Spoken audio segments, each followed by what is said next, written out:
প্রেমে হাসিয়া ভাসিয়া উতলা হাওয়ায় চলো নিরালায় মেঘে উড়িয়া ঘুরিয়া ভিজিয়া ঝর্ণায় চলো নিরালায়।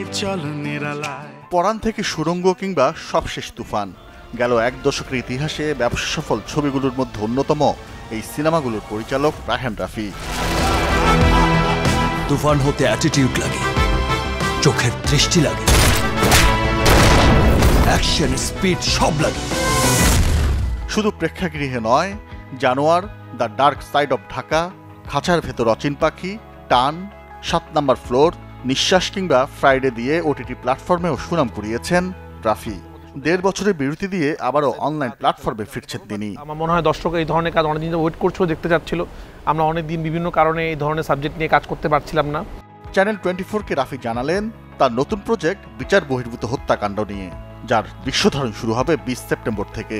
আমি একটা সত্য ঘটনা নিয়ে কাজ করছি, সাবজেক্টটা এতটুকু বলি বিচার বহির্ভূত হত্যাকাণ্ড নিয়েই কাজটা করছি।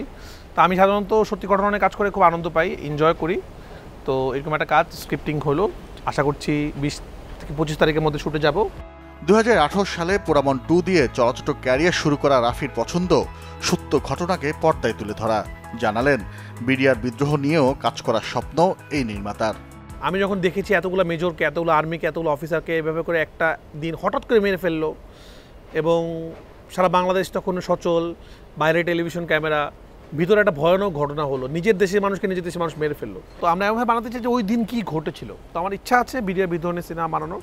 চলতি বছর নতুন কোনো ছবি মুক্তি না পেলেও আসছে বছর তুফান 2 নিয়ে প্রেক্ষাগৃহে হাজির হবেন রায়হান রাফি। মাঝে আলোর মুখ দেখার কথা তার আরেক সিনেমা নূর।